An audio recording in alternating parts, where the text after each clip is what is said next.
आइए सर, ये 2009 का क्वेश्चन है वाला। इसमें लिखा हुआ श्री मनु भौमिक, इसमें 3 तो घर है, ठीक है, 3 हाउस है, 2 हाउस जो 2 हाउस उसमें लेट आउट है, और 1 हाउस जो 3rd हाउस है वो आपका सेल्फ ऑक्युपाइड है। तो उसमें देखिएगा पहला पॉइंट में उन्होंने लिखा है डेट ऑफ कंस्ट्रक्शन तो नोटिस करिएगा 1 अप्रैल उन्होंने 2017 बोला हुआ है, और कंप्लीट जो हुआ है उनका कंस्ट्रक्शन कंप्लीटेशन हुआ है 1 अप्रैल 2020, माने 17-18, 18-19 और 19-20, मतलब ये इनका कंस्ट्रक्शन 3 साल तक चला था। 3 साल तक चला था मतलब इसमें इंटरेस्ट ऑन लोन अगर होगा तो इसमें प्री और पोस्ट का कॉन्सेप्ट आ चुका है, ठीक है।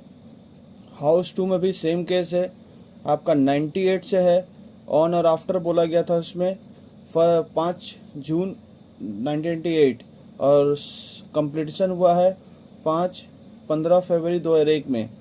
और तीसरा वाला जो हाउस है वो सेल्फ ऑक्युपाइड जो दिया हुआ है वो वाला में 94 है, तो इसमें ऐसे भी कुछ हम लोग को करना नहीं है, ठीक है। तो आइए सर इसमें क्वेश्चन में देख लीजिए क्या बोला हुआ है। जीएबी यहाँ पर जो हम लोगों ने हाउस 1 में निकाला वो कैसे निकाला है थोड़ा उसके ऊपर देख लीजिए।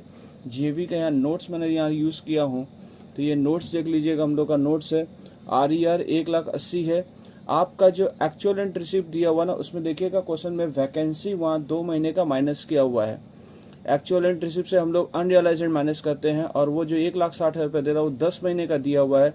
अगर उसके साथ अनरियलाइज्ड माइनस होता तो कोई बात होता, बट यहाँ पर आपका क्या कर दिया उन्होंने, वैकेंसी ऑलरेडी लेस किया हो, तो आप क्या करेंगे, हम लोग इसे एनुअल एंड में कन्वर्ट किए हैं। तो 1,60,000 कितने महीने का दिया हुआ है, 10 महीने का दिया हुआ, तो इंटू आप क्या करेंगे, इंटू 12 करके आप एनुअल एंड में कन्वर्ट कर दिया। अनरियलाइज्ड है नहीं तो उसके ऊपर आप 1,92,000। तो स्टेप 1 स्टेप 2 में जो हायर होगा उसके साथ फिर आप वैकेंसी को आप 3 नंबर में आप लेस करेंगे, ना कि 2 नंबर में। क्वेश्चन पेपर में अगर एक्चुअल एंड रिसिप्ट दिया हुआ है और वैकेंसी दिया हुआ है तो समझ लेना ऑलरेडी डिडक्टेबल है, तो पहले उसे एनुअल एंड में कन्वर्ट कर लीजिएगा, ठीक है। चलिए सर, जीएवी आ गया, तो 1,60,000 रुपये ये जीएवी हमारा यहाँ पर 1,60,000 रुपये जीएवी हम लोग का दिख रहा है।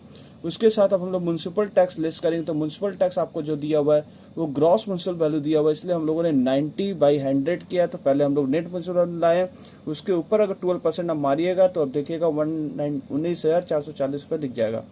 लेस NAV आया, उसके बाद डिस्ट्रीब्यूशन, उसके बाद इंटरेस्ट और लोन का जो खेला हुआ है वो थोड़ा देख लीजिए। हम लोग का यहाँ नोट हमने बनाया है, तो इंटरेस्ट और लोन में प्री प्लस पोस्ट दोनों जोड़ना होगा, क्योंकि आपका 17-18 में 7.5 लाख के ऊपर 10%, 18-19 में भी वही सेम केस, और 19-20 में भी आपका सेम केस।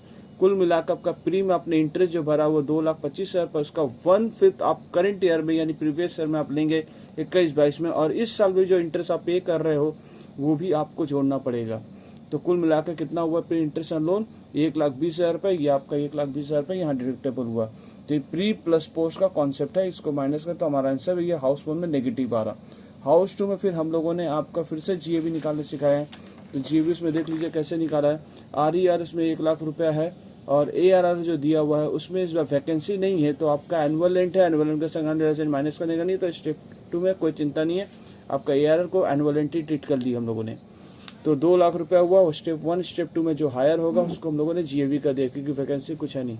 तो 2,00,000 रुपये हम लोग का हाउस 2 में आपका दिख रहा है 2,00,000 रुपीज़ लेस। उसके बाद म्यूनसिपल टैक्स हम लोग कर रहे हैं 1,00,000 रुपीज़ बोला हुआ है, डिवाइड बाय 100 × 90, क्योंकि वो भी ग्रॉस म्यूनसिपल वैल्यू में, तो इसको कोई हम लोग कन्वर्ट करके पहले नेट म्यूनसिपल वैल्यू में लाएंगे, जैसे यहाँ पर लाए थे, ठीक है। नेट म्यूनसिपल वैल्यू है, इसके ऊपर 12% मारेंगे, 10,800 रुपये आएगा, माइनस करेंगे, NAV आएगा, स्टैंडर्ड डिडक्शन।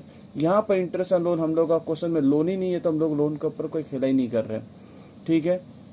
ये क्वेश्चन अच्छा क्यों है, क्योंकि इसमें दो इसमें एरियर ऑफ रेंट का भी कॉन्सेप्ट दिया हुआ है, और प्लस प्री और पोस्ट का भी कॉन्सेप्ट दिया गया।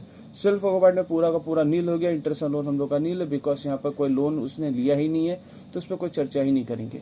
ARR जब आपका तीनों घर बन जाए, जब एक्चुअल एंड रिसीव अगर क्वेश्चन पेपर में अगर दे देगा, आपको चिंता नहीं करना है, आप पूरा पहले हाउस 1 हाउस 2 हाउस 3 बना लीजिए, उसके बाद आपका जो टोटल आएगा, उसके बाद एक्चुअल एंड रिसीव के साथ आप जो 10,000 रुपये जो दिया हुआ यानी पिछले साल का या कोई भी आपका पेमेंट पिछले साल का एरियर ऑफ रेंट अभी आप रिसीव कर रहे हो, बकाया हुआ पैसा आप रिसीव कर रहे हो, तो कॉन्सेप्ट में खाली ये जो है इसको पूरा नहीं दिखाना, इस पर 30% का रिडक्शन का बेनिफिट आपको मिलता है, तो उसको माइनस करने के बाद आप जो पैसा रहेगा वो आप दिखाएंगे। तो हाउस 1 में आपका ये, हाउस 2 में आपका इनकम हुआ, हाउस 3 में नील है, और एरियर ऑफ रेंट में आपको 10,000 रुपये नहीं दिखाना होगा, उसमें आपका अलग से उसमें 30% डिडक्शन आप इसी पे मारकर आप लेके जा सकते हैं। तो टोटल हम लोग का income from house property 1,70,832 rupees हुआ है। चलिए सर, थैंक यू।